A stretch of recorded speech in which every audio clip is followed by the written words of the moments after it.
वे स्थान आधार इंटेलिजेंस के भूखे बारे में देखने पड़े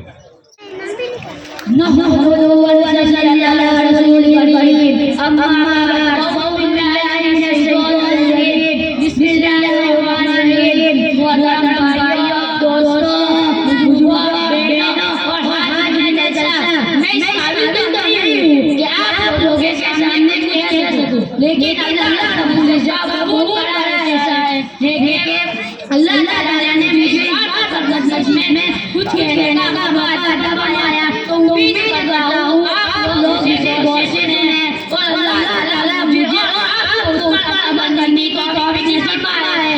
मैं जिस बात का तकरीर करना चाहता हूँ वो है वालिदैन के वो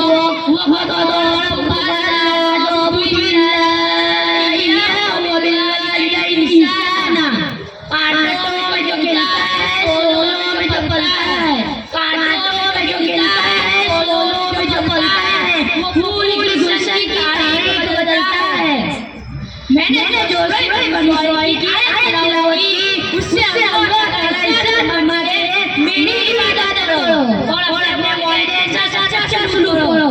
वो दोनों में से एक चीज भी जाए तो उनके साथ अच्छे तरीके से पेश आओ और उनके सामने उसकी बात करो। इंसान है या हमारा सही हो या जिस तरह उन्हें मुझको बचपन में पाला था जुबानी होते जैसे और नहीं बल्कि जिंदगी भी होना चाहिए क्योंकि अल्लाह ताला दुनिया को बहुत अच्छी तरह जानता है।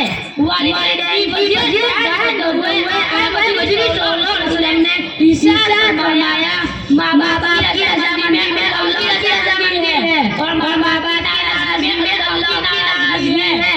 वालिदैन को बताइए इसी तरह साईं आगे मजलिस और रसूल एक नवाब बनकर हुए और फरमाया उस शख्स की नाना का लूदो उस शख्स की नाना का लूदो उस शख्स की नाना का लूदो सवाल अल्लाह ताला पूछा किस शख्स की इशारा हुआ दो या दो से एक को बुरा भी हालत में है और उससे उनकी खिदमत करके आया को जिम्मेदार लगा है। यूं तो वालिदैन का मतलब बहुत बड़ा है। अल्लाह ताला मां का भाई भी क्या है ये बात हमने कहीं नहीं कह रहा हूं बल्कि हमारी शरीयत में हजरत अल्लाह ताला ने इरशाद फरमाया हुजूर सल्लल्लाहु अलैहि वसल्लम के पास एक दादा सवाल किया हुजूर मेरे उसने सुना से ज्यादा कौन हुजूर सल्लल्लाहु अलैहि वसल्लम फरमाया फिर पूछा कौन मेरी मां फिर पूछा कौन मेरी मां फिर पूछा कौन मेरा बाप आपने देखा हुजूर सल्लल्लाहु अलैहि वसल्लम ने सवाल में वालिदा ए मेरे दोनों मां ऐसी जमीन पर तो पैदाइश के वक्त सारी सबको कोशिश बता करके तुझे अपनी आंखों से बदल देती है, लेकिन अफसोस थोड़ा वक्त गुजरना पड़ता है कि हर इंसान अपने वालिदैन के भूल जाता है, मगर याद उनको इंसान भूल जाता है। खालिद के कायमाई नहीं भूलती, उनको आने वाले साल वालिदैन की हुकूक करनी बड़ी ताकत है। वालिदैन ऐसी अज़मत का दो मिनट लो, वालिदैन ऐसी अज़मत का दो मिनट लो, वालिदैन बहुत है। आखिर में सच सुनाकर अपनी बात नहीं करता हूँ, जिससे आपको अंदाज़ होगा वालिदैन की नाराज़गी क्या चीज़ होती है। एक सामने गरीब है, सामने दूर लंबी मौजूद है, आखिर में उनके कलमा जिससे जारी नहीं होता। दूर ने बताया उनके वालिदैन जिंदा है, वालिदैन का तो इंतकाल हुआ है, अलबत्ता वालिदैन जो होती है। दूर ने बताया पूछा आप कैसा है। उनकी वालिदैन ने कहा नमाज रोज़ी वगैरह आसान का पाबंद है, अलबत्ता मैं उतारू। ने बताया आपसे माफ कीजिए ताकि उसे कलमा नसीब हो। अल्लाह ताला वालिदैन साथ में सुनी को तौफीक नसीब फरमाए। आमीन। जैसीन मुजीब आतिक वो आकर नज़म पेश करे। अस्सलामु अलैकुम व रहमतुल्लाहि व बरकातुहू।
अब मैं रेहान कमरुद्दीन शेख को दावत देता हूँ कि हालत हजरा पर आकर तकरीर करें।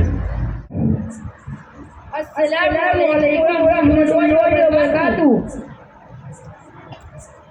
नहमदुहु व नस्तईनुहु अला रसूलिल करीम। अम्मा बाद फअऊज़ु बिल्लाहि मिनश शैतानिर रजीम। बिस्मिल्लाहिर रहमानिर रहीम।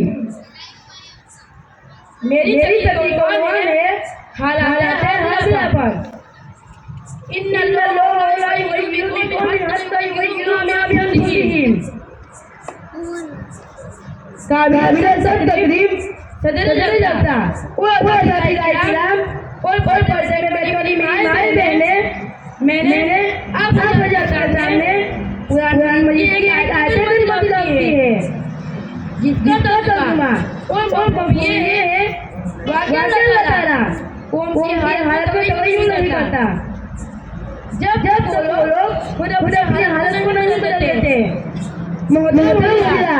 आज उम्मत मुस्लिमा को आए दिन मुश्किलात का सामना करना पड़ता। तरह के मसाइल में गिरफ्तार होते रहते हैं। आए दिन मुसलमानों पर फसाद की गई है। वे नरमत तोड़ जाते हैं। उनके साथ दरिंदगी और बर्बरियत का मामला किया जाता है।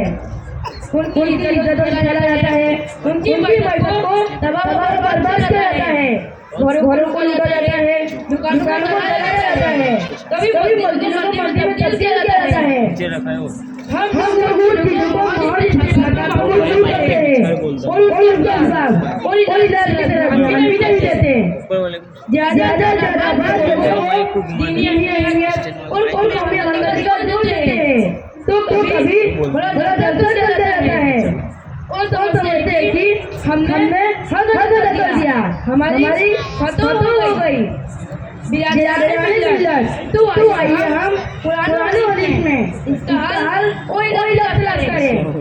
हमें बताया गया है कि 7 साल में कायनात में कोई भी चीज अद्भुत कोई नहीं होती, बल्कि वो मिसालियां होती है और जो जाहिर में उसके कुछ अपने होते हैं। अल्लाह ताला कुरान बयान कर रहे हैं इशारे खुदा होती है। वमा अतोबिम मिन जिब्रील मस्तकबर आईदीकुम वयकुम तजुमा और जो कुछ मुसीबत होती है वो तुम्हारे मार्ग की मदद होती है। बहुत गुनाह तो अल्लाह ताला माफ करे। मालूम हुआ कि अल्लाह की बिना शुक्री और ईमान की ताकत को पूरा करने की बिना पर अल्लाह ताला की तरफ से अज़ाब नाज़िल होता है। और दादा भी मालूम है कि अगर बंदे अल्लाह की नेमतों को शुक्र करे और ईमान की तरफ पूरा करे तो फिर अज़ाब की तकलीफ नहीं होगी। अल्लाह की नेमतों को शुक्र करना ये है कि अल्लाह की नेमतों को उसके हुक्म और मर्जी का इस्तेमाल किया जाए, उसके मर्जी के खिलाफ इस्तेमाल किया जाए। अल्लाह की आँख, कान, अकल, दिल, दिमाग, हाथ, पैर, माल, सबको हुक्म और मर्जी के मुताबिक इस्तेमाल किया जाए, उसके मर्जी के खिलाफ इस्तेमाल किया जाए। और इन चीजों और तमाम दवाई और जो करना आसमानों से बरकतें मालूम हुआ कि ईमानों के बगैर से आसमानों से बरकतें खोले जाते हैं। और कुरान हदीस और अल्लाह की शक्ल और तवज्जो किया है। एक तरीके से मेरी ऊपर जब लगेगी तब नहीं होगी। नंबर 1 गनीमत कमाल जब दौलत आ जाए। नंबर 2 अमानत में खयानत होने लगे। नंबर 3 ज़कात को तवाज़ुन होने लगे। नंबर 4 बीवियों की सुरक्षा की जाने लगे। नंबर 5 वालिदैन के साथ जुल्म को बर्दाश्त किया जाए। नंबर 6 दोस्तों से अच्छा सलूक किया जाए। नंबर 7 माँ बाप की नाफरमानी की जाने लगे। नंबर 8 मस्जिदों में शोर होने लगे। नंबर 9 जल्दी लोग कांग्रेस में जाए। नंबर 10 आदमी के सबसे बचने के लिए उसके एहतराम किया जाए। नंबर 11 शराब खुले पी जाने लगे। नंबर 12 गाने वाले मुहैया की जाने लगे। नंबर 13 मर्द रेशमी बात करने लगे। नंबर 14 बालियां पर इस्तेमाल होने लगे। नंबर 15 बाद वाले पहले वालों को बुरा कहने लगे। लोग उस वक्त तुमका आने जमीन धर जाने और छोटे मछली का इंतजार करें। ये चीज में चीजें हैं जिसमें आम तौर पर लोग नहीं है। ऐसे हालत जैसी को सबसे नहीं थे।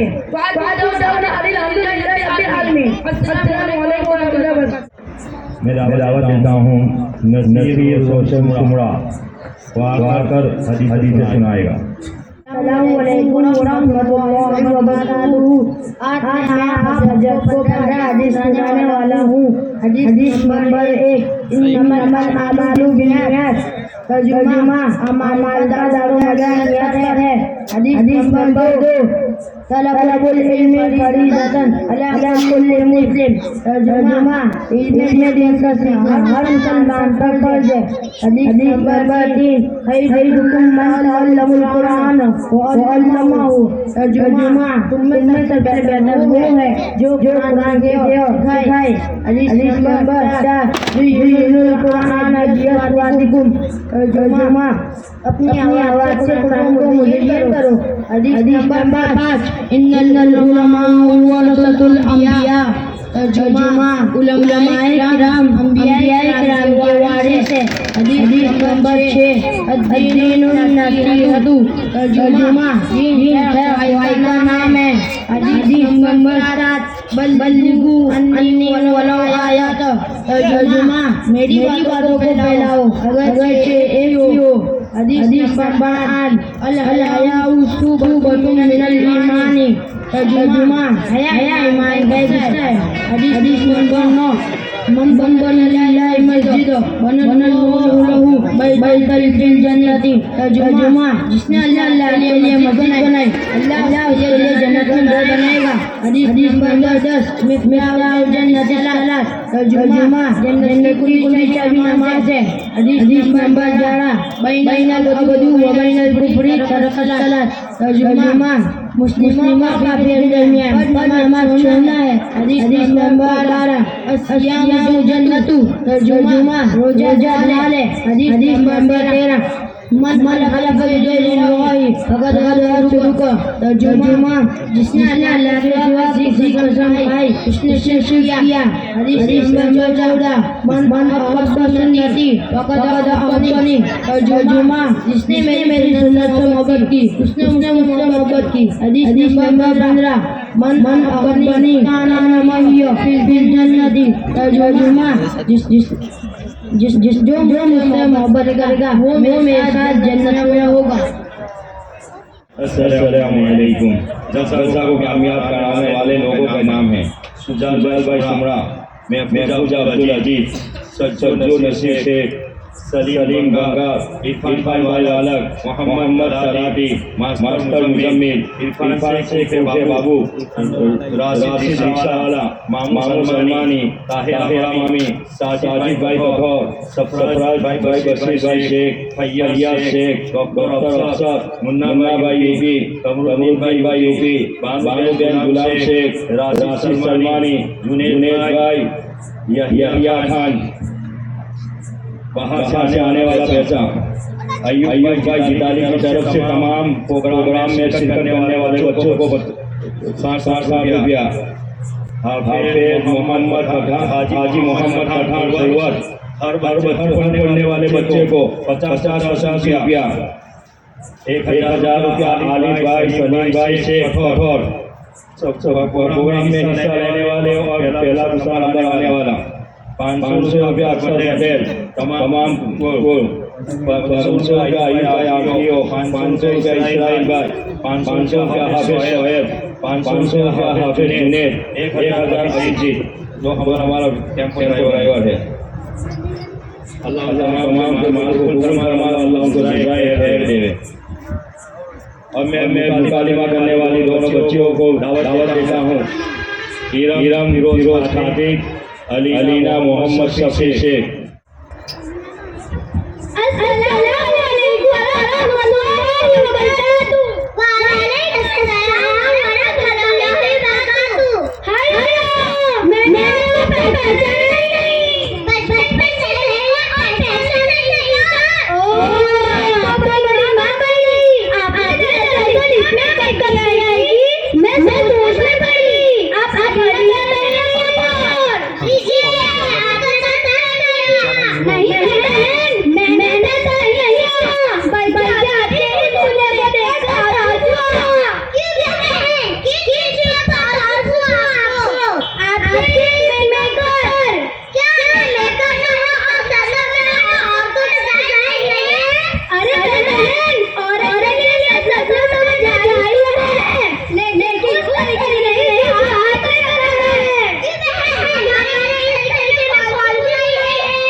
बहुत अच्छा।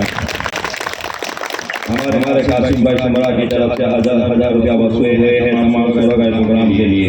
अल्लाह उनको सजाए खैर दे। और जिन्होंने इनाम के अंदर जिन लोगों का मैंने नाम लिया, अगर भाई का नाम भूल से रह गया हो तो मैं माजरत चाहता हूँ। अल्लाह तमाम को सजाए खैर अता फरमाए। और मैं दावत देता हूँ हमजा रफी पटेल जो कुरान की फजीलत के बयान करेगा।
कुरान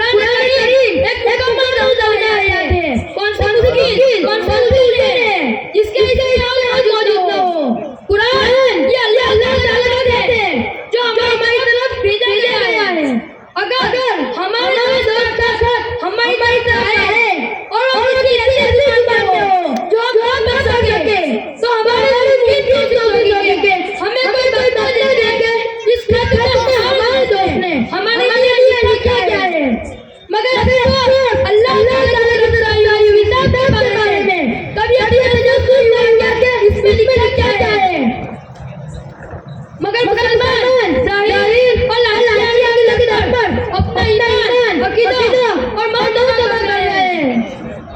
तुम्हें कोई छोड़ जाए तो रो लेते हो, तुम्हें कोई छोड़ जाए तो तुम रो लेते हो। तुम तो कुरान और नमाज का नीचे गिरा रहे हो, उसका क्या? साथियों, आइए जो सच्ची और मोहब्बत की किताब है, हम सबके लिए शिफा भी है। खुद खुदा क्या है कुरान में, खुद खुदा क्या है कुरान में, और साथियों, कुरान करीम किस कुरान करीम साथियों, आज के दौर में सबके हमारे काले और दूसरी बहुत समझा जा रहा है। इस पूर्ण कुरान और नबी करीम सल्लल्लाहु अलैहि वसल्लम से ज्यादा करिए। हमारी परेशानी और मुश्किलात का हल करना चाहिए और कुरान को हमारी जिंदगी का मसला बनाना चाहिए। साथियों, अगर तुम्हें तीनों जिंदगी का अभ्यास करनी है तो हमें कुरान से इस्लाम करना होगा। वो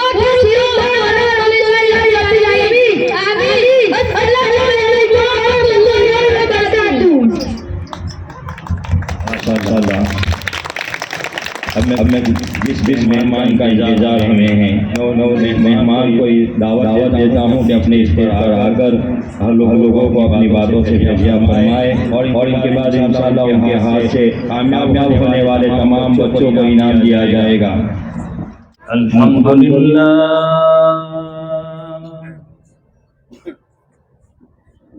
अल्हम्दुलिल्लाह अला निअमिकल अज़ीमति व अला इकल यसीमा। या रब्बी सल्लि व सल्लिम दाइमन अबदन अला हबीबिका खैरिल खल्क़ि कुल्लिहिम। अम्मा बाद फ़क़द क़ाल अल्लाहु सुब्हानहु व तआला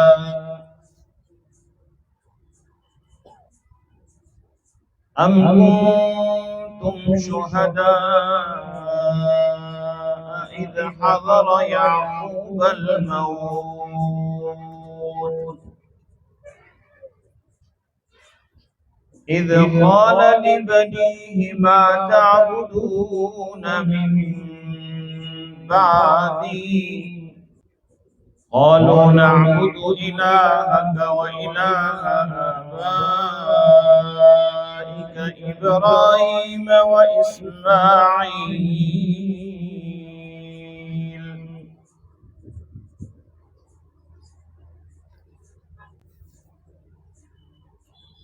क़ाल रसूलुल्लाह सल्लल्लाहु अलैहि वसल्लम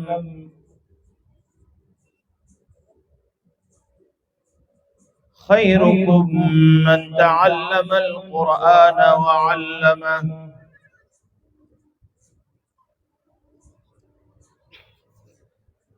किताबों में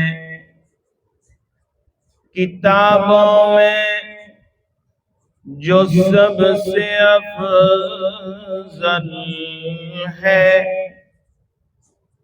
किताबों में जो सबसे अफजल है उसे कुरान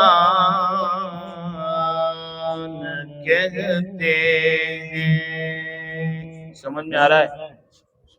नहीं समझ में आया तो बगैर माइक के बोलूंगा, इंशाल्लाह औरत तक आवाज जाएगी। समझ में आना चाहिए, जलसे में आया।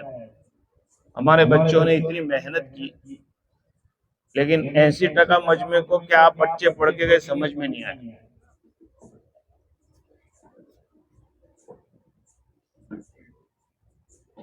किताबों में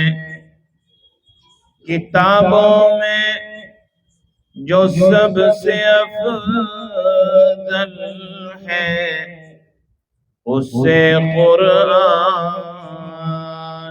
कहते हैं।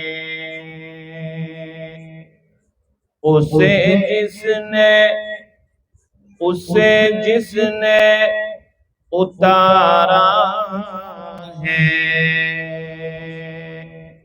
इन्हें रहमान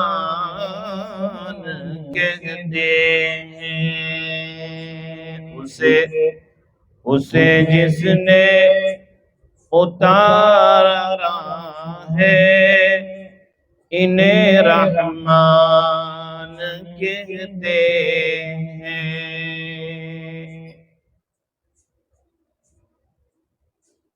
क्या शान है प्यारे नबी सल्लल्लाहु अलैहि वसल्लम। हक ने अता की सरवरी, मेराज से दी बरतरी, बलगल उला बिकमालिही। तकलीफ भी उसने सही, तकलीफ भी उसने सही, जिसने दुआ दुश्मन को दी। हसन जमीओ खिसालिही। एक धूम सी दुनिया में मची, एक धूम सी दुनिया में मची, आवाज़ें आने लगी। पढ़ लो दरूद उम्मती, सल्लु अलैहि व आलिही। एक मर्तबा मोहब्बत के साथ दुरूद शरीफ पढ़ लें। अल्लाहुम्मा सल्लि अला सय्यिदिना मुहम्मद व अला आलि सय्यिदिना मुहम्मद व बारिक वसल्लिम। बुजुर्गान मोहतरम,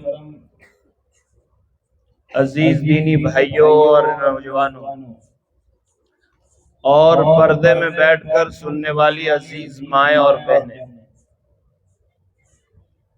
सबसे पहले तो नवी पार्टी के तमाम ही हमारे नौजवान, तमाम हमारी माएं और बहनें, तमाम को मुबारकबादी पेश करता हूं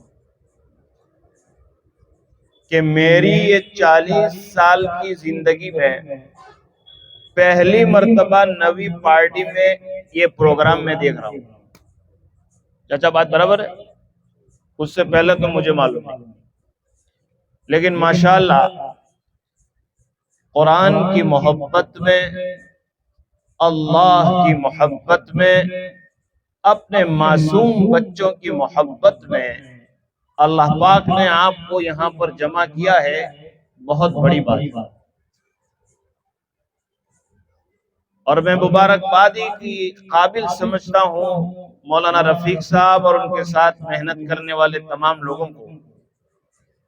एक छोटी सी बस्ती के अंदर माशाअल्लाह कुरान करीम की मेहनत से इस मस्जिद को उन्होंने आबाद किया है। मैं दुआ करता हूँ अल्लाह ताला इसकी बरकत पूरी दुनिया के कोने कोने तक पहुंचाए। भाई मेरी बात समझ में आ रही है? नहीं समझ में आवे तो खोलकर बोलना। इतना बड़ा मजमा मेहनत से आया है तो काम की बात होनी चाहिए।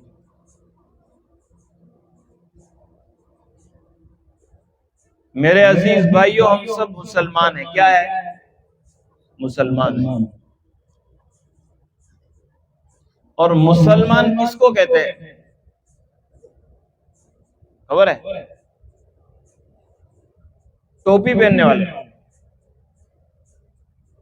हैं कि इफ्तारी के दस्तरखान में बैठेंगे तो मुसलमान, जनाजा हो जाए तो कब्रिस्तान ले जाएंगे, हैं? घर में इंतकाल हो जाए और मस्जिद में से सिपारे की पेटी लाओ, टोपी कहाँ है? कब्र खोदने की है। निकाह है तो मौल साहब को बुलाओ। मेरी माएं और बहनें, इस्लाम और मुसलमान नाम है, ध्यान से सुनना, पैदा होने से लेकर मरते दम तक इधर पैदा हुए, वहां से लेकर मरते दम तक हमारे हर काम में हम अल्लाह और उसके नबी के मोहताज हैं। हम जैसा खाना चाहे खा नहीं सकते। मुसलमान के लिए लिमिटेशन है, ये नहीं खा सकता, ये खा सकता है। ये कपड़ा नहीं पहन सकता, ये पहन सकता है। झूठ हराम है, वादा खिलाफी हराम है।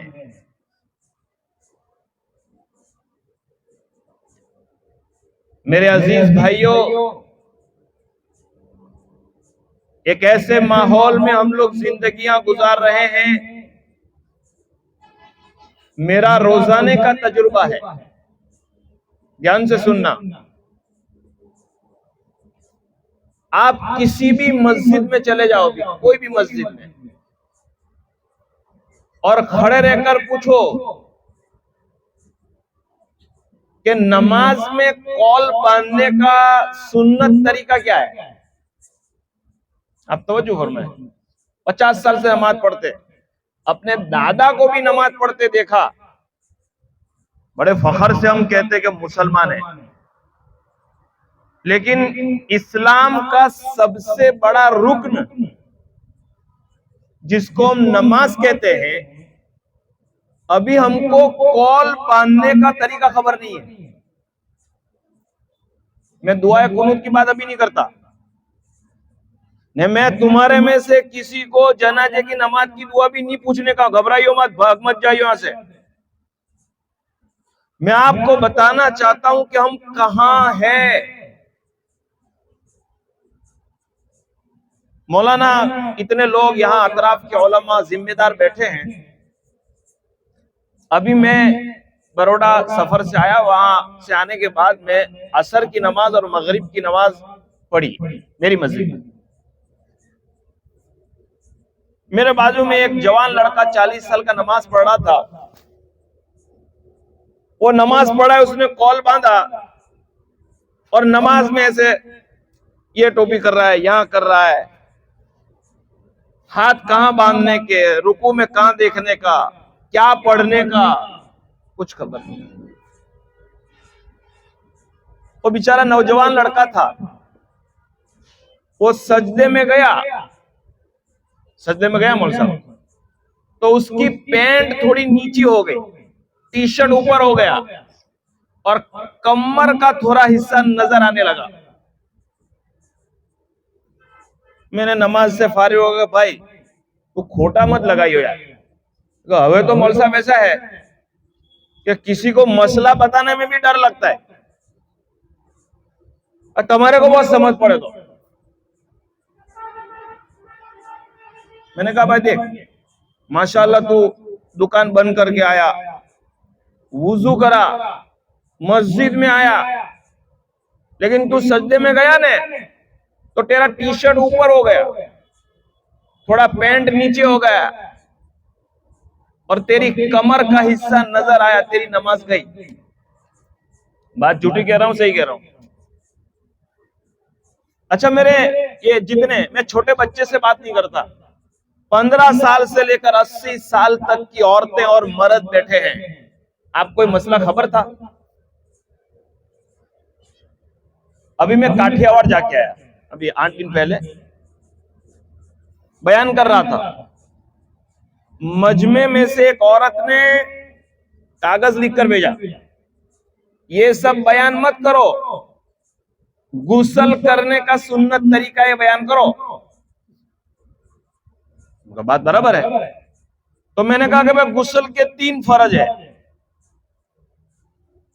कुल्ली करना, इले कोगड़ा, नाक में पानी डालना और पूरे बदन पर पानी बहाना, बराबर। 700 लोग तकरीबन बैठे थे उस बयान में, जलसे में। उसमें से 600 लोगों ने, मुसलमानों ने, मर्द ने और औरत ने मुझे ये कहा बयान के बाद, हमने तो कभी भी गुस्ल में नाक में पानी नहीं नाखेला, हमारे को कोई खबर नहीं है। ये अपने में 500 साल पहले की बात नहीं कर रहा हूं, 5 दिन पहले की बात कर रहा हूं। हमारे इस मजमे में कितने भाई ऐसे होंगे, कितनी बहनें ऐसे होगी, गुस्ल कर रहे हैं लेकिन नाक में पानी नहीं डालते। मौलवी साहब होगा गुस्ल? अरे बोलो नहीं। अच्छा गुस्ल नहीं होगा तो नमाज होगी? अब बताओ बयान किसका होना चाहिए? ये मदरसे है ना, मदरसे मकतब, ये हमारे बच्चे को ये सिखाते हैं।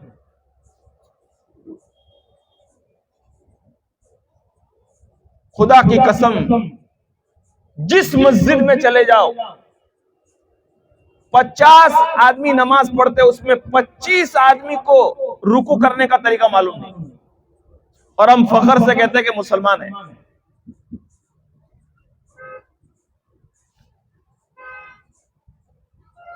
मेरे अजीज भाइयों, ये इस्लाम हमें अल्लाह ने बहुत कुर्बानी के बाद पहुंचाया है। अगर हमने कदर नहीं की और हम जिंदगी भर मेरा और मेरा मकान और मेरी तिजारत, मेरी दुकान और मेरी तिजारत और उसी में लगे रहे, तो याद रखो मेरे भाइयों, अल्लाह मेरा और आपका मोहताज नहीं है। वो हमारे से ईमान लेकर किसी और को दे देगा। इसी वजह से मौलाना, जिसने मेरे नबी सल्लल्लाहु अलैहि वसल्लम, मैं इसलिए आज आहिस्ता आहिस्ता बोल रहा हूं कि मैं इतना तो मुझे अकल है कि मैं जो माइक में बोलता हूं वो तुमको समझ पड़ती है कि नहीं।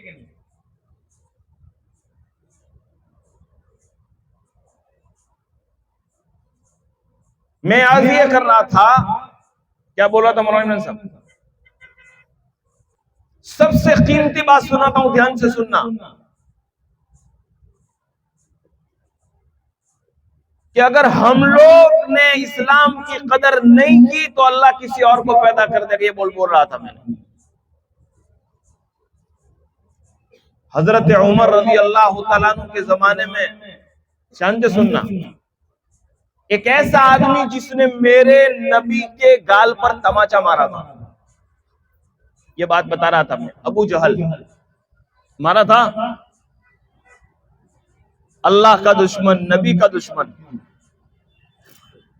वो तो मर गया, जहन्नम में चला गया।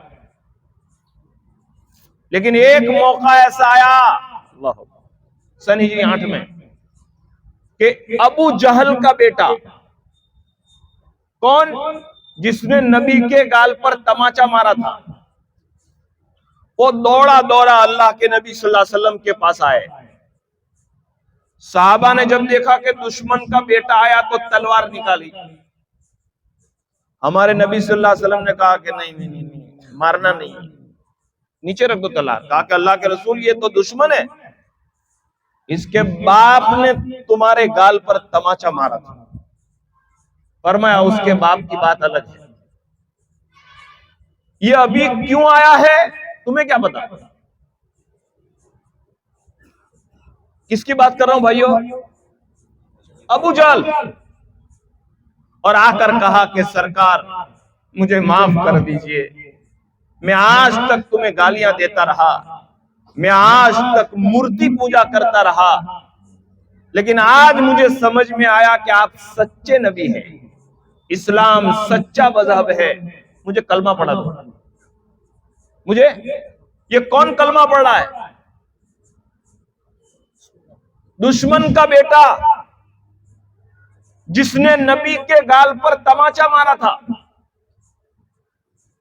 अरे नबी के एक बाल के बराबर दुनिया का कोई इंसान नहीं हो सकता। जिसके गाल पर तमाचा मारा, अल्लाह कितना करीम है कि अल्लाह ने उसके बेटे को हिदायत दी। फखर करने की जरूरत नहीं मेरे पार्टी के मुसलमान भाइयों। अगर हमने इस्लाम को नहीं समझा, हमारी घर की औरतें, खुदा की कसम बताओ मेरे भाई, 50 साल से जिस बीवी से रोटियां पका रहे हो, जो हमारे कपड़े धो धो कर दे रही है, जिसने हमारी राहत के लिए अपनी जिंदगी खत्म कर डाली, हमारी बहन, हमारी माँ। कभी आपने पूछा क्यों मेरी माँ, तुम्हारी अत्तहियात का क्या हाल है, जरा दुरूद शरीफ पढ़ो ने। इसीलिए नबी अकरम सल्लल्लाहु अलैहि वसल्लम ने इरशाद फरमाया, कल कयामत के दिन एक औरत अल्लाह के दरबार में आएगी और अल्लाह से ये कहेगी कि अल्लाह तुम मेरे भाई को भी जहन्नम में डाल दे, तू मेरे शौहर को भी जहन्नम में डाल दे, तू मेरे बेटे को भी जहन्नम में डाल दे, तू मेरे बाप को भी जहन्नम में डाल दे। माँ कहेगी, माँ। अल्लाह पाक फरमाएंगे क्यों? मेरे खुदा, मैं तो औरत थी, मुझे कुछ पता नहीं था, मैं पर्दे में रहती थी, जिंदगी भर ये मुझसे रोटियां पकवाता रहा, मेरे घर की सफाई करवाता रहा, उसने एक मर्तबा भी मुझे नमाज का नहीं पूछा, उसने एक मर्तबा भी मुझे दुरूद शरीफ का नहीं पूछा। अल्लाह इस औरत की दुआ को कयामत में कबूल फरमा कर, इसलिए फरमाने की औरत बाप को, बेटे को, शौहर को और भाई को, चार को जहन्नम में ले जाएगी। मेरे दादा मौलाना इमरान साहब जब आज से 80 साल पहले, 80 साल पहले कठोर में आए ना, तो नमाज पढ़ के घर में आवे तो हमारी जो दादी थे, दादी, वो बेचारे पढ़े हुए नहीं थे, तो मेरे दादा, मेरे दादी को कह, देख तू नमाज पढ़, नहीं तो तू मेरे को जहन्नम में ले जाएगी। तो पहले लोग पुराने होते थे कि तो मेरे दादी हो गए थे, तो मेरे को पढ़ते नहीं आता, तो कहीं नहीं, मैं तेरे को कहता हूं पढ़, तो क्या करूं कि नमाज में खड़े हुए ने तो तेरे को इतना कहने का अल्लाह अकबर, रुकू में अल्लाह अकबर, सजदे में अल्लाह अकबर, मैं तुझे सिखाता रहूंगा। मेरे भाइयों, 3 साल के बाद मेरी दादी ने 2 रकात सीखी है कठोर में आकर, 3 साल में। मैं ये बात आपको इसलिए कह रहा हूं, 2024 शुरू हो चुका है मौलाना, आइंदा साल मई वेकेशन के बाद नवी शिक्षण नीति स्कूल में चालू हो जाएगी। न्यू एजुकेशन पॉलिसी मालूम है क्या है? अब हमारे बच्चे जो स्कूल में जाएंगे ना, तो वो खाली गणित ने, विज्ञान ने, इंग्लिश सीख कर नहीं आएंगे, वहां से एक धर्म का प्रचार लेकर अपने घर में आएंगे, उनको सिखाया जाएगा। अभी हमारी स्कूल के अंदर एक बच्चा घर आया, देखो जमाना कहाँ है,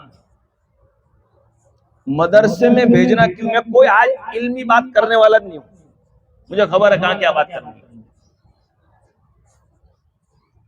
तो केजी में जाना था, केजी में 8 साल का लड़का, तो उसने आकर अपनी अम्मी को यूं कहा कि मम्मी मेरे को वो लाल टिपका लेकर बाजार में से लेकर दो, वो जो लाल टिपका लगा देना। तो भाई कपड़े नहीं लगवाने का है, तो हिंदू लोगों की निशानी है। नहीं नहीं, मेरे को बहुत अच्छा लगता है। 2-4 दिन जीत करी, माँ ने समझा कि बेटा अपने मुसलमान है, अपने से नहीं लगवाई, बेटा बेटा है। स्कूल में उसके पड़ोस में हिंदू लड़का था, 2 दिन 4 दिन मौलाना इमरान साहब, 5 दिन के बाद उस लड़के ने अपनी टिपायर और पाटली के अंदर बैठने वाला इसका हिंदू दोस्त उससे कह रहा था कि मेरी मां ने तो ना कहा, पर तू लाल स्केच से मेरे सर पर निशान लगा दे। ये मैं कहीं ओडिशा का यहां वहां की बात नहीं करता हूं, ये अपने गांव की बात करता हूं। वो लाल निशान लगा के घर आया तो उसके अब्बा ने 2-3 तमाचे मारे। ये क्या है? अब बच्चा बच्चा है, कहा कि तुमने नहीं लाकर नहीं दिया ने वो टिपका, तो मैं तो खरीद कर मैंने मेरे दोस्त के पास करवा लिया। मेरे भाइयों, मारने से काम नहीं चलेगा, समझाना पड़ेगा। जिस बेटे ने अपने बाप के सर पर कभी टोपी नहीं देखी, जिस बेटी ने कभी अपनी मां को 5 टाइम नमाज में देखा नहीं, जिस बेटी ने अपनी मां को कभी कभार वुजू करते देखा, इसलिए ये औलाद है ना, औलाद ये देखकर अमल करती है। Students always copy to parents, ऐसा क्या हमने पढ़ेला। बच्चे माँ बाप की नकल उतारते हैं। मेरे अब्बा क्या करते ईद के दिन, मेरे अब्बा रमजान में कितने बजे उठते हैं। हमारे घरों में 7 साल का बच्चा 30 दिन के रोजे रखता है, इसको करेगा अब्बा का भी रोजा, अम्मी का भी रोजा, दादा का भी रोजा। तो अब वो जिद करता है कि नहीं मैं तो रोजा रखूंगा। हमें ना कहते कि भाई तेरे पर रोजा फर्ज नहीं है, स्कूल जाने, मैं रोजा रखूंगा। मेरे भाइयों, ये मेरी औरत है, शायद मुझे लग रहा है कि आप मेरी बात समझ रहे हो। इस्लाम को कोई खतरा नहीं है, खतरा मेरे और आप पर है कि अगर हमने अपनी औलाद को कुरान नहीं बताया, इस्लाम नहीं बताइए, जमाते जो आते हैं ना खाने नहीं आती। मेरे भाइयों, ये अपने माँ बाप अपनी छोटी छोटी औलादों को छोड़कर इसलिए आती है कि दुआए कुनूत नहीं आता। आज मैं एक किस्सा मैंने सुना, ध्यान से बताता हूं मैं आपको। कितनी मेहनत से, कितनी कुर्बानी से ये इस्लाम, ये कुरान हम तक पहुंचा है, मैं आपको बताऊं। हजरत अबू बकर सिद्दीक रज़ी अल्लाह तआला अन्हु की एक बेटी का नाम हजरत अस्मा है। हजरत अस्मा, अल्लाह अकबर। हमारे नबी सल्लल्लाहु अलैहि वसल्लम जब मक्का से मदीना जा रहे थे तो ये टिफिन देने के लिए आती थी, गुफा में टिफिन देने के लिए जवानी में। रास्ते में दुश्मनों ने तमाचे मारे, खाना गिर गया। सरकार ने पूछा आसमा क्यों देर हुई? फरमाया रास्ते में अबू जहल मिल गया था और वो ये पूछ रहा था मोहम्मद कहाँ है। तो मैंने कहा कि मुझे पता नहीं। तो इसने जोर से मुझ पर तमाचा मारा, खाना भी गिर गया, मेरे गाल में से खून निकल आया। किसकी बात कर रहा हूं मैं, मालूम है आपको? किसकी भाइयों? हजरत अबू बकर की बेटी। कौन अबू बकर? नबियों के बाद जिनका सबसे ऊंचा मकाम है, सबसे पहले नंबर के मुसलमान, सबसे पहले नंबर के खलीफा। कौन? अबू बकर, जिसके बारे में हमारे नबी सल्लल्लाहु अलैहि वसल्लम ने कहा था कल कयामत के दिन अल्लाह जिसकी नेकियां देखकर खुश हो जाएंगे वो मेरा अबू बकर होगा। ये मदीने में जो रियाजुल जन्नह है ना, ये असल तो अबू बकर का था, अबू बकर ने आजाद कर दिया था। जिसने नबी के लिए मार खाई, इसकी बेटी। जब अबू बकर रज़ियल्लाहु अन्हु ने देखा कि अस्मा को मार पड़ी है, चेहरे से खून निकल रहा था, हजरत अबू बकर रज़ियल्लाहु तआला अन्हु की आंख में आंसू आ गए। हजरत अबू बकर और हमारे नबी सल्लल्लाहु अलैहि वसल्लम भी वो गुफा में थे, मदीना जा रहे थे। जब खून देखा कपड़ों पर, आंख में आंसू आ गए। हमारे नबी सल्लल्लाहु अलैहि वसल्लम ने जब अबू बकर को देखा तो पूछा अबू बकर क्यों रोते हो? कहा कि अल्लाह के रसूल, मैं इसलिए रोता हूं कि मैं तो मर्द हूं, मर्द। दुश्मनों से जितनी तकलीफ आएगी बर्दाश्त कर लूंगा, आपका साथ नहीं छोड़ूंगा, ईमान नहीं छोड़ूंगा। लेकिन ये मेरी बेटी है, औरत है, कमजोर है, कहीं ये ईमान न छोड़ जाए, इसलिए मुझे रोना आता है। तो हमारे नबी सल्लल्लाहु अलैहि वसल्लम ने क्या कहा, अबू बकर तुम घबराओ नहीं, मैं वादा करता हूं कि मैं और तेरा पूरा खानदान, मैं और तेरा पूरा खानदान एक साथ जन्नत में दाखिल होगा। और गुफा के अंदर हमारे नबी सल्लल्लाहु अलैहि वसल्लम ने अबू बकर से कहा था, अबू बकर मैंने मेरी सारी उम्मत का हक अदा कर दिया, अबू बकर का हक तो अल्लाह ही अदा करेगा। ये अबू बकर हमारे तक कुरान पहुंचाने के लिए, हमारे तक इस्लाम पहुंचाने के लिए अपनी औलादों के टुकड़े कर दिए। क्या हालत है, फजर की नमाज में 4 आदमी नहीं आते। कल चांद होने वाला है, कल चांद होने वाला है। मैं बहुत ही दर्द के साथ कि आज नवी पार्टी का ये फकत जलसा न रहे, आज का दिन और आज की रात हमारे लिए एक इनकलाब बर्पा हो जाए कि जिएंगे तो मुसलमान बनकर और मरेंगे तो मुसलमान बनकर।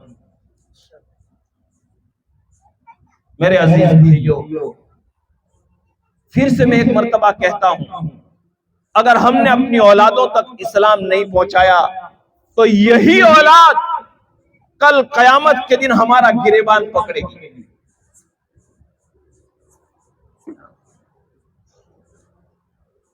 एक छोटी सी बात बताता हूं जो कुरान में है। अल्लाह ताला के एक नबी मेरे भाई, जिनका नाम याकूब अलैहिस्सलाम था। क्या बोला ना, याकूब अलैहिस्सलाम। ये नबी है, नबी। नबी को तो मालूम नहीं कितना नेक होता है मौलाना। इससे बड़ा कोई नमाजी नहीं, इससे अच्छा बाप नहीं, इससे अच्छा भाई नहीं। हजरत याकूब अलैहिस्सलातु वस्सलाम दुनिया से जा रहे हैं, मरने का वक्त करीब हो गया, सकरात का टाइम शुरू हो गया। कौन? याकूब अलैहिस्सलाम, जिनके बेटे का नाम था यूसुफ और जिनके अब्बा का नाम था इसहाक और जिनके चचा का नाम था इस्माइल और जिनके दादा का नाम था इब्राहिम। पूरा खानदान नबियों वाला, सारे के सारे नबी। ध्यान से सुनना है, मैं भी मुसलमान हूं। सुलेमान, दाऊद, मरियम, फातिमा, रुकैया और कुलसुम बैठे हुए हैं। कहां सो रहे हैं? पूरी दुनिया कोशिश कर रही है कि भारत का मुसलमान टोपी निकाल दे, भारत की मुसलमान औरतें अपना बुर्का निकाल दे। तो मेरी माँ और बहनों, अगर हम शादियों के मौके पर, खुशियों के मौके पर बाल खुले रख करके और ब्यूटी पार्लरों में जा जाकर अपने आप को सवारा और मर्दों का ईमान खराब किया, कल अबू बकर की बेटी के सामने हम क्या खड़े रहेंगे? और एक बात बताओ मेरे भाइयों, जो औरत अपनी आईब्रो करवाती है और ऐसा केमिकल यूज करती है कि जिसकी बुनियाद पर पानी चमड़ी तक नहीं पहुंचता, हुजूर अकरम सल्लल्लाहु अलैहि वसल्लम ने इरशाद फरमाया, आईब्रो करने वाली औरत वो भी जहन्नम में जाएगी और आईब्रो कराने वाली भी जहन्नम में जाएगी। जगह जगह तमाशा बना हुआ है, तमाशा है। शादी में निकाह पड़ा थे, मौल साहब को 500 रुपए देने के लिए तैयार नहीं, वहां 10-10 हजार रुपए दे के आते आधे घंटे में। इसलिए पैसे दिए अल्लाह ने, ये जमीनों के पैसे अल्लाह ने इसलिए दिए हैं। जाओ अभी फलस्तीन के अंदर, अभी भारत के एक बहुत बड़े मौलाना, देखो मैं आज बहुत दिल से बोलने आया हूं, इसलिए कि मुझे मालूम है एक दिन में हमें रमजान में अल्लाह के पास जाना है। अल्लाह हमें एक मेहमान देने वाले। मैं समझता हूं कि 5 भाइयों का दिल बदल गया, आज का जलसा कामयाब हो जाएगा। सुनना मेरे भाइयों, फलस्तीन के हालात खबर है ना आपको? सख्त ठंडी पड़ रही है, मकान खत्म हो गए, वुजू करने का पानी नहीं है, रहने का मकान नहीं है। वहां की एक औरत ने, मेरी माँ सुनो, तुम हमारी इज्जत के ताज हो, फलस्तीन की एक औरत ने मौलवी साहब को मसला पूछा, मौलवी इमरान, कि मौलाना एक मसला बताओ। बोले क्या? कहा कि दुश्मन ने हमला किया ने तो मेरा शौहर भी शहीद हो गया, मेरा बाप भी शहीद हो गया, मेरे 2 बेटे भी शहीद हो गए, मैं एक बची हूं और मेरी एक बेटी बची है, बाकी सारे मर्द हमारे घर में से शहीद हो गए। ये अभी 2023-24 की बात कर रहा हूं। मैं ये पूछना चाहती हूं कि इस्लाम ये बताता है, इस्लाम, कि अगर किसी औरत के शौहर का इंतकाल हो जावे तो 4 महीने 10 दिन इद्दत करने की है ना। अरे भाई इद्दत है कि नहीं इस्लाम में? अब तो मसला भी हो गया भाई, चूंकि मैं जमीयत से जुड़ा हुआ आदमी हूं, मेरे पास रोजाना ऐसे मसाइल आ रहे हैं। हमारे कठोर में कई औरतें आती है कि मौलवी साहब 40 दिन अपने इद्दत कर ले तो चलेगी नहीं। इस्लाम में 40 दिन की इद्दत है नहीं। सुन लो एक बात है मौलवी साहब, 40 दिन की इद्दत है नहीं।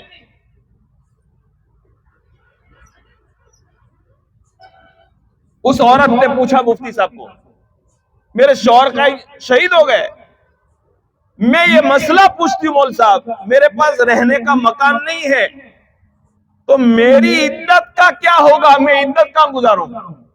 अगर मैं इद्दत नहीं गुजारूंगी तो अल्लाह मुझे माफ करेगा कि नहीं? उन्होंने बताया कि एक औरत ने पूछा कि मौलाना साहब हमारे घर तो तोड़ दिए और पीने का पानी नहीं है, तो हम सब्र करते हैं, लेकिन अजान होती है तो पीने का पानी नहीं है, तो वुजू कहां से करेंगे? तो मौलाना ने कहा कि तयम्मुम करो, तयम्मुम करो, यानी मिट्टी पर हाथ लगाकर फेरो और नमाज पढ़ो। अभी वो तयम्मुम करके नमाज पढ़ रहे हैं। मौलाना उन्होंने एक और सवाल किया कि मौलाना हमारे मर्द दुनिया से जा रहे हैं, कब्रिस्तानों में ताला लगा दिया है, तो हम अपने मुर्दे को दफन कहां करें? मेरे अजीज भाइयों, एक तरफ वो मुसलमान इतनी तकलीफ में होने के बावजूद मसला पूछ रहा है कि मैं ऐसे हालात में नमाज कैसे पढ़ूं, मैं ऐसे हालात में इद्दत कैसे गुजारूं। मेरी माओ, मेरे भाइयों, अल्लाह को किसी से रिश्तेदारी नहीं है। अल्लाह के लिए तो सब बराबर। नूह अलैहिस्सलाम जैसे पैगंबर 1000 साल तक मार खाई है, लेकिन अपने बेटे को जहन्नम में जाने से बचा नहीं पाए। बचाए? अरे बोलो नहीं भाई, नहीं बचा पाए। अब असल किस्सा सुना तो फिर मुझे दुआ करनी है, और मुझे उम्मीद है इंशाअल्लाह। मैंने इसमें से एक बात भी सोची नहीं थी। मैंने अल्लाह से कहा कि अल्लाह, नवी पार्टी के अंदर पहली मर्तबा ये जलसे का मैदान सजा है, मुझ गुनहगार की जबान से ऐसी 2 बात निकल जाए जो मेरे और पूरी उम्मत के लिए हिदायत का जरिया बन जाए। हजरत याकूब अलैहिस्सलाम दुनिया से जा रहे हैं, सकरात का टाइम है, सकरात। अच्छा, जब मौत की हालत होती है तो आदमी को कोई चीज याद रहती है? पानी में। कितनी मर्तबा हम पूछते हैं कि अब्बा क्या चाहिए, अम्मी क्या चाहिए? नबी अकरम सल्लल्लाहु अलैहि वसल्लम ने इरशाद फरमाया, जब मौत का वक्त करीब आता है, जब सकरात की हालत आती है, इतनी प्यास लगती है, समंदर पिला दो, पूरा समंदर पिला दो, मरने वाले की प्यास नहीं बुझती, मरने वाले की प्यास नहीं बुझती। हजरत याकूब अलैहिस्सलाम बूढ़े हो गए, बाल इनके सफेद हो गए, और मौलाना यूसुफ अलैहिस्सलाम के दूर जाने की वजह से रोते रोते आंखें भी चली गई।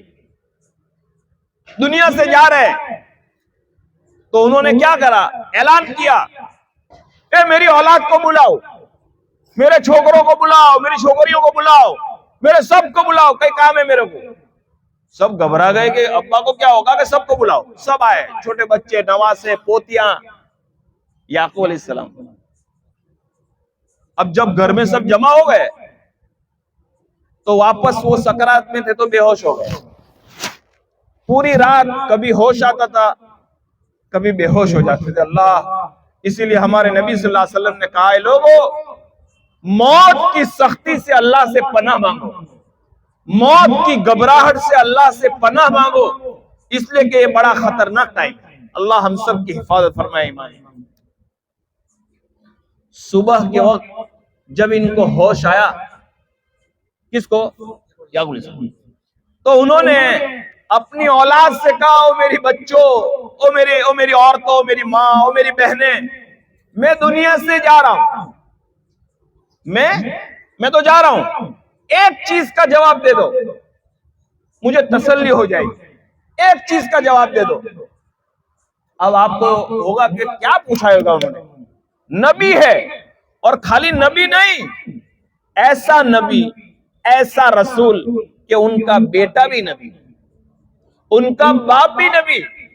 और हजरत इसहाक के बारे में तो मौलाना हमने हदीस में पढ़ा कि बनी इसराइल में जितने नबी पैदा हुए इन्हीं के खानदान में। कितना मुबारक इंसान होगा, कितना नेक होगा। वो खुद तो नबी थे, उनके अब्बा भी नबी थे, उनके चचा भी नबी थे, और नबी नहीं थे इस्माइल अलैहिस्सलाम, जिनके खानदान में मोहम्मद रसूलुल्लाह पैदा हुआ। अबे जिसके खानदान में हमारे नबी पैदा हो वो कितना मुबारक है। वो आदमी दुनिया से जा रहा है तो अपनी औलाद को क्या कह रहा है खबर है क्या? माता बुदून मिन बादी, यही पूछा था। ये कुरान शरीफ में एक सवाल किया था याकूब अलैहिस्सलाम ने अपने बेटों से, मैं दुनिया से जा रहा हूं, एक चीज का जवाब दे दो। बोलो अब्बा क्या हुआ, बोलो बोलो कि मेरे मरने के बाद तुम किसकी इबादत करोगे बताओ, सजदा किसको करोगे बताओ, मुसलमान तुम रहोगे कि नहीं बताओ। अरे भाई ये वाली कहीं पूछने की चीज है, हम तो नबी की औलाद है। क्या याकूब अलैहिस्सलाम को खबर नहीं थी कि बेटा यूसुफ तो नबी है?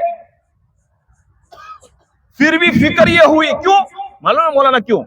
इसलिए कि मुफस्सिरीन ने लिखा है कि याकूब अलैहिस्सलाम जिस इलाके में रहते थे उस इलाके का नाम मिस्र था, मिस्र।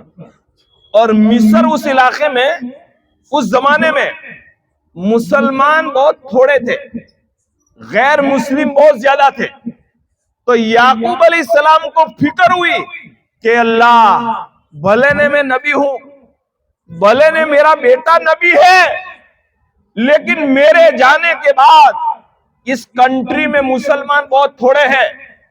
मेरे जाने के बाद कहीं ऐसा ना हो कि गैर मुस्लिमों के साथ मिलकर अपनी मस्जिदों को छोड़ दे, अपनी नमाजों को छोड़ दे, अपने बुरकों को छोड़ दे, ये किसी और को खुदा मान बैठे तो क्या होगा। इसलिए उनको फिक्र हुई। सलीम भाई, जो हालात याकूब अलैहिस्सलाम के जमाने में मिस्र में थे, आज हिंदुस्तान में उन्हीं हालात से हम दो चार हो रहे हैं। वहां भी मुसलमान कम थे और हमारे मुल्क में मुसलमान कम है, और रोजाना हम सुन रहे हैं कि वो लड़की वहां चली गई, वो लड़का वहां चला गया।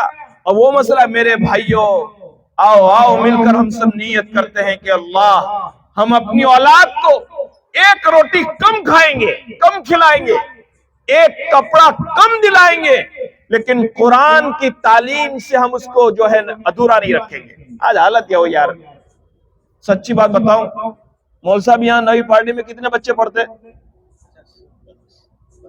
50 बच्चे पढ़ते बराबर।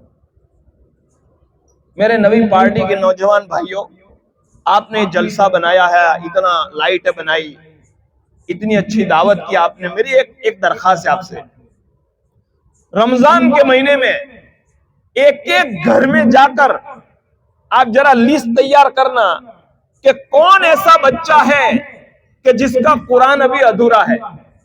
आपको दूसरे 50 मिलेंगे कि स्कूल जाने का तो आप ट्यूशन में पढ़ा लेंगे, बच्चे 8 बजे मदरसे में आते हैं, 8:30 बजे गाड़ी वाले आ गए, तो मौसा बे स्कूल जाने गए। भाई कोई ना नहीं कहता, कोई ना नहीं कहता, लेकिन हर मर्तबा कुरान ही को जो है आप कुर्बान कर देने का। इसलिए मेरी आपसे दरख्वास्त है, इसकी खूब कदर की जाए और अपने बच्चों को तालीम से बिल्कुल महरूम न किया जाए। वरना मेरे भाइयों, अल्लाह ने एक किस्सा पहले पारे में इसीलिए जिक्र किया है, अल्लाह को तो सब खबर है कि मेरी उम्मत पर, मेरे नबी की उम्मत पर एक जमाना ऐसा आएगा कि पैदा होगा तो मुसलमान और शाम होते होते काफिर हो जाओ। नौजवानों, मैं खास तौर पर कहता हूं, किसी टोपी और दाढ़ी वाले को देखकर धोखे में मत आना। अब हमारे ही में कुछ लोग ऐसे पैदा हो गए हैं जो हमारा ईमान छीनना चाहते हैं, हमारा इस्लाम छीनना चाहते हैं, हमें नबी से दूर रखना चाहते हैं। इसलिए कोई भी काम अपने इलाके के उलमा और जिम्मेदारों के मशवरे के बगैर आगे न बढ़ो, वरना जो दिख रहा है कहीं हम जो है ईमान से महरूम न हो जाए और गलत रास्ते पर न चले जाए। बातें बहुत सारी करनी थी, लेकिन इंशाअल्लाह कभी वक्त आएगा तो। लेकिन मैंने ये जो चंद बातें कही है, मुझे उम्मीद है कि इंशाअल्लाह आप उस पर तवज्जो के साथ ध्यान दोगे मेरे भाइयों, अपनी औलाद की खूब फिक्र करोगे। और याद रखो, मैंने तो हजरत थानवी का एक किस्सा पढ़ा था कि एक बाप का इंतकाल हो गया जवानी में वो बाप मर गया, जवानी में मर गया, उसको अजाब हो रहा था मौलाना कब्र में। उसके बाप के मरने के 5 महीने के बाद घर में बच्चा पैदा हुआ। अब बाप तो था नहीं, बेटा यतीम था, माँ 2 घर का काम करती थी, और बच्चा जब 5-6 साल का हुआ ने तो माँ मोहल्ले के इमाम साहब के पास लेकर आई कि लो, इसका बाप मर गया है, इसको कुरान शरीफ पढ़ाइयो। मौल साहब ने पढ़ाया कि हाँ बेटा चल, ये बगैर बाप का छोकरा है, पढ़ बेटा। बिस्मिल्लाहिर्रहमानिर्रहीम, पहले दिन तो यही पढ़ाते। जब बच्चे ने बिस्मिल्लाह पढ़ा ने, सुनना ध्यान से, अल्लाह पाक ने कब्र के फरिश्तों में ऐलान करवाया, उसके बाप को कब्र में अजाब हो रहा था, कब्र के फरिश्तों में ऐलान करवाया, वो फरिश्तों मेरे उस बंदे से कब्र के अजाब को हटा दो। तो फरिश्तों ने कहा कि अल्लाह ये तो शराबी आदमी है। फरमाया हाँ मुझे मालूम है, भले वो गुनहगार है, लेकिन उसका बेटा, उसका यतीम बेटा दुनिया में मुझे रहमान कहता है, दुनिया में पहला दिन है, दुनिया में मुझे रहीम कहता है। उसके बाप को कब्र में अजाब देते हुए मुझे शर्म आती है। ये औलाद है, अगर इन मदरसों में भेजोगे, ये हमारी आखिरत का तोशा है, ये हमारे जन्नत में जाने का जरिया है। बाकी पार्टी वाले 5 करोड़ की जमीन छोड़ जाओ के 10 करोड़ की छोड़ जाओ, ये 40 दिन 50 दिन ने मस्जिद में सिपारे की पेटी रखी ने, एक आध दावत कराई के सब भूल गए। अल्लाह से मैं दुआ करता हूं, अल्लाह हमारी औलादों को खूब नेक करे और आप लोगों को खूब फिक्र अता फरमाए। और मेरे भाइयों, नवी पार्टी के हमारे जो इमाम साहब मेहनत कर रहे हैं, हमारी जिम्मेदारी बनती है हम उनका साथ दें, हम उनसे ताउन करें। अच्छा देखो, बहुत बड़ी बात है, मौलाना ने कल इन बच्चों का इम्तिहान लिया। मौलाना इमरान साहब हमारे साथी हैं, उनका कहना है कि माशाल्लाह हर बच्चा बहुत अच्छा पढ़ रहा है, लेकिन मेरी एक रिक्वेस्ट है, जब तक कि हर बच्चे का कुरान पूरा न हो जाए उसको मदरसे में से छुड़वाना नहीं। अभी हमारी फिक्र है, कल कन्यासी की मस्जिद का उद्घाटन हुआ, इंशाल्लाह वहां मकतब शुरू हो जाएगा। दामड़ोद के इलाके में हमारे यहाँ जो है हाईवे पर मकतब शुरू हो गए, कुछ दिनों के बाद इंशाल्लाह अंतरोली की मस्जिद का काम पूरा होगा, वहां भी मकतब शुरू हो गए। अब हम ये चाहते हैं, लोग, हुकूमतें, दुनिया की दुश्मन ताकतें ये चाह रही है कि इस कंट्री में मुसलमान टोपी छोड़ दे, इस कंट्री में मुसलमान अपनी औरतों को नंगी कर दे। लेकिन मेरे भाइयों, हमारे उलमा ने ये फैसला किया है, जिएंगे तो मुसलमान बनकर और मरेंगे तो मुसलमान बनकर। हम इस मुल्क के वफादार नागरिक हैं। हम संविधान और कॉन्स्टिट्यूशन की इज्जत करते हैं। हमारा मुल्क का कानून हमें इस बात का हक देता है कि हर मजहब का नागरिक अपने अपने मजहब के मुताबिक चल सकता है। अल्लाह से मैं दुआ करता हूँ। इसलिए एक बात कहूं, एक बात आखिरी, फिर दुआ कर लो। एक बात, ये टोपी है ना, टोपी, दुकान में जाओ ना, दुकान में कभी टोपी छोड़ो मत, कभी कभी टोपी सर में रखो। ये हमारी मजहब की पहचान है, ये हमारी धार्मिक निशानी है। मेरे भाइयों, अल्लाह से मैं दुआ करता हूं, अल्लाह हमारे ईमान की हिफाजत फरमाए। अल्लाह इस मदरसे को हर किस्म की तरक्कियात से मालामाल फरमाए। और यहाँ में बहुत सारे लोग बीमार है, यहाँ के पुराने जो जिम्मेदार, पुराने ट्रस्टी बहुत सारे कब्रिस्तान में चले गए। अल्लाह ताला इनकी कब्रों को नूर से मुनव्वर फरमाए और इनके सय्यात को हसनात से मुबद्दल फरमाए। व आखिर दावाना अनिल हम्दुलिल्लाहि रब्बिल आलमीन।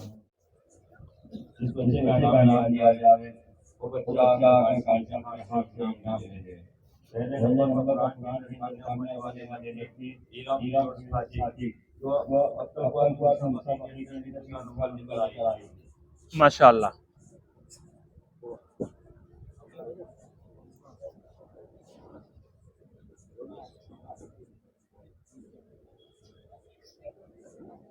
बोली mana તમારા થી દો મારી વાત સાંભળો, હું મારી અમાઉન્ટ થઈ ગયો વાલા ભાઈ, મારી વાત अल्लाह पाक खूब कबूल करे भाई, ध्यान से पढ़ियो, पूरा कुरान पढ़ियो। हैं अल्हम्दुलिल्लाह, माशाल्लाह माशाल्लाह। ऐलान करो कि इस बच्ची को फुल हाजिरी का है। ये पूरे साल में इस बच्ची ने एक भी गैर हाजिरी नहीं की। बहुत मुबारकबाद, उसके माँ बाप मुबारकबादी के काबिल। एक मरतबा उसको हिम्मत से तालियां दो, बहुत बड़ी बात है। ये बच्ची जब हम सोए होते हैं, ये मस्जिद में होती है। माशाअल्लाह, अल्लाह खूब कबूल करे बेटा। ले लो इसके पास।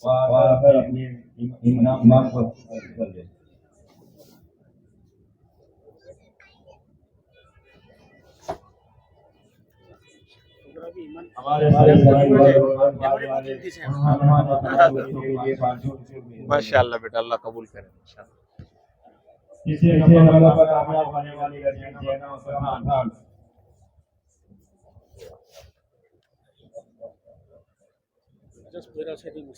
एक लाख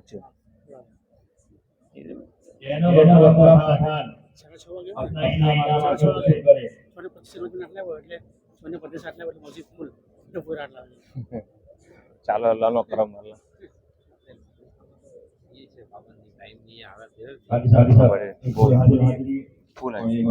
क्या नाम बेटा तेरा? अल्लाह कबूल करे। माशाअल्लाह माशाअल्लाह, ओह माशाअल्लाह, अल्हम्दुलिल्लाह।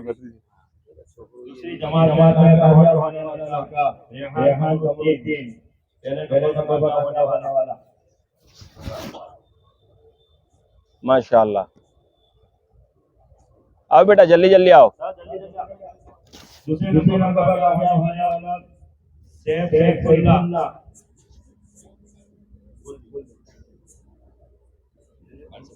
ले ले, जज़ाकल्लाह।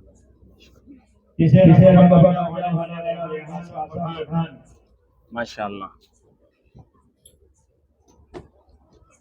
एक से पांच वाले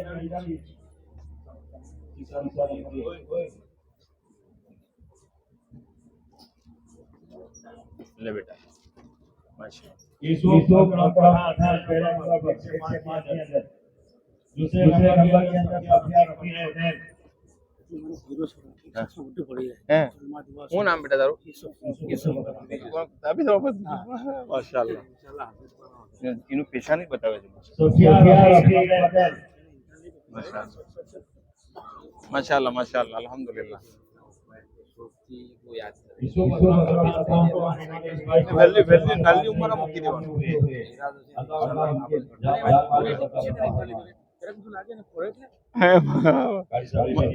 माशाअल्लाह बेटा, अल्लाह अकबर, अल्लाह अकबर, माशाअल्लाह। चलो जो तो धीरे ले जा बेटा।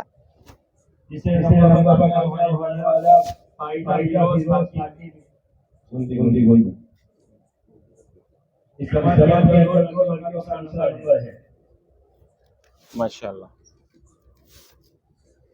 तीसरे नंबर पर कामयाब होने वाले आया नवाब अली। माशाल्लाह बेटा, धीरे अम्मा धीरे। बाला की जमात में मोहम्मद फिरोज फातिमा अमरात।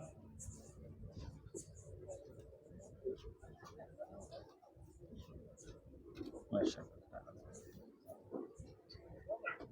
तीसरे मोहम्मद फिरोज की सम्राट।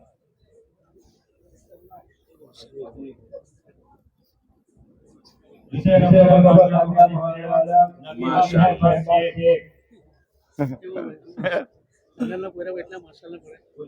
अल्लाह कबूल करे।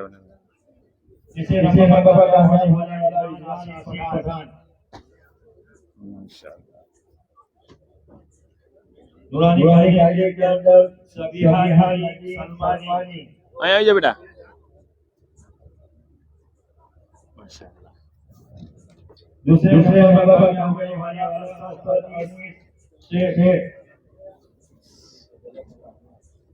બીજો એક માણસ જોયા જો એમના હાથે 50 છોકરા એલાન કરો હે હું જરા એલાન કરું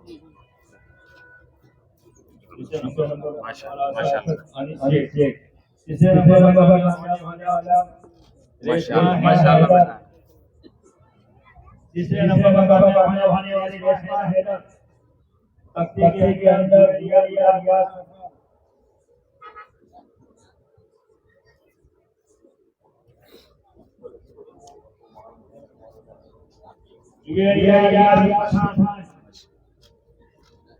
दूसरा पठान हसन पठान। હે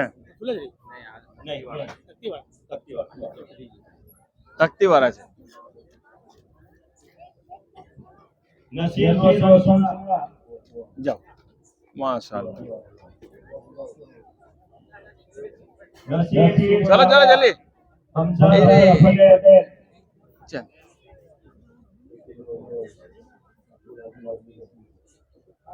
अरे माशाल्लाह यार और तो सबको बता दो सबको बता दो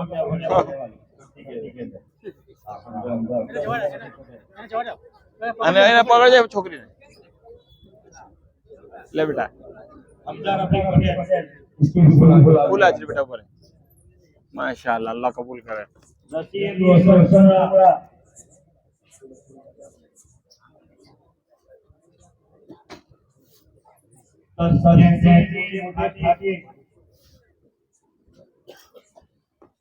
सकीना रही सारी अलीना मोहम्मद साहिस्ता मोहम्मद शफी से खाना शमसुद्दीन सालेहा नदी सलमानी जन्नत गुलाब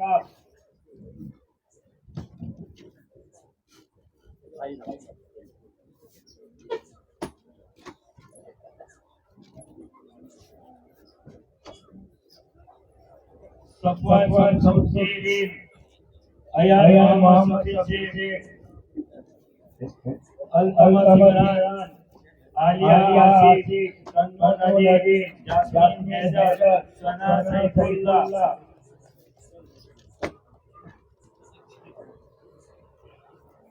फातिमा फैजल अलबिया पठान रोजी इमरान अया नासिफ मोहम्मद हैदर अलीना पठान रेहान इमरान નામ છે નામ બહુ સારું લાગે हुसैन अमीर पठान साहिल सैफुल्लाह राहिल मिसी मेरे को प्लेट में दावत दियो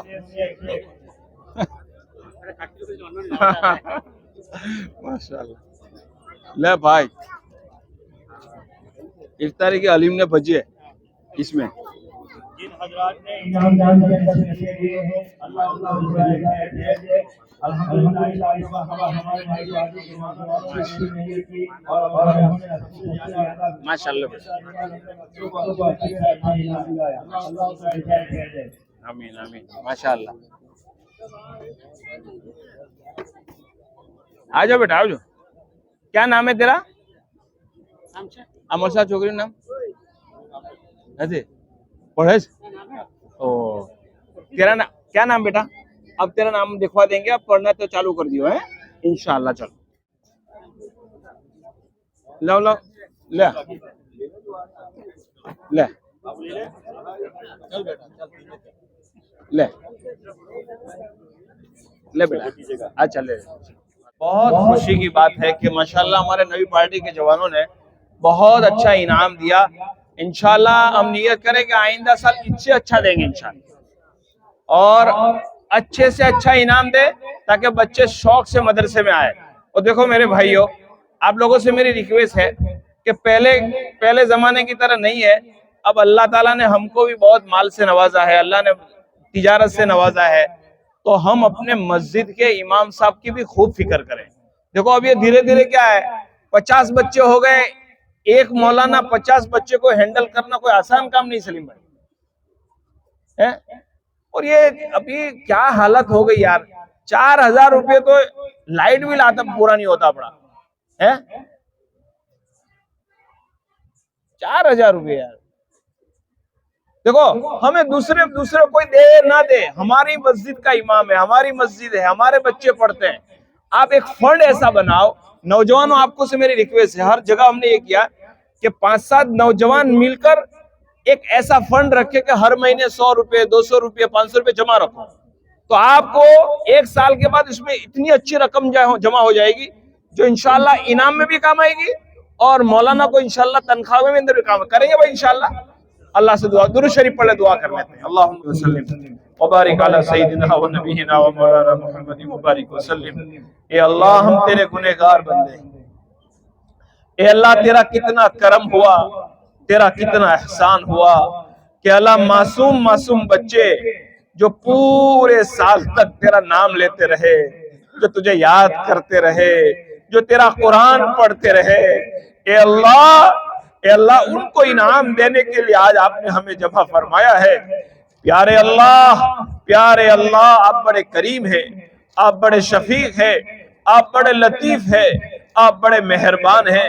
अल्लाह, इस मस्जिद में पढ़ने वाले तमाम बच्चों को दुनिया और आखिरत की तमाम भलाइयां नसीब फरमा। अल्लाह, नवी पार्टी और अतराफ में रहने वाले तमाम मुसलमानों की हर जायज तमन्नाओं को पूरी फरमा। ए अल्लाह, हुजूर अकरम सल्लल्लाहु अलैहि वसल्लम का उम्मती दुनिया के जिस कोने में है, उसके जानो माल की, उसके इज्जत और आबरू की, उनके घर वालों की, उनके ईमान और अमाल की पूरी हिफाजत फरमा। ए अल्लाह, इस मदरसे को जो भाई भी जिस एतबार से मदद करते हैं, ए अल्लाह उनकी उम्रों में, माल में खूब बरकत अता फरमा। ए अल्लाह, इस बस्ती में रहने वाले तमाम भाइयों में खूब मोहब्बत अता फरमा। एक और नेक बनकर साथ मिलकर काम करने की तौफीक अता फरमा। हमारे मुल्क की हिफाजत फरमा, फलस्तीन के मुसलमानों की मदद फरमा। ए अल्लाह, हमारे गुनाहों पर रहमत का कलम फेर दे। आने वाले महीने की खूब कदरदानी की तौफीक अता फरमा। ए अल्लाह, इस बस्ती में जो भाई जिस लाइन से मेहनत कर रहे हैं, ए अल्लाह उसको खूब हिम्मत अता फरमा। हमारी दुआओं को प्यारे आका मोहम्मद रसूलुल्लाह सल्लल्लाहु अलैहि वसल्लम के सदक़े और तुफैल में कबूल फरमा। जज़ल्लाहु अन्ना नबियना मुहम्मदन सल्लल्लाहु अलैहि वसल्लम व अहलु बिरहमतिका या रब्बल आलमीन।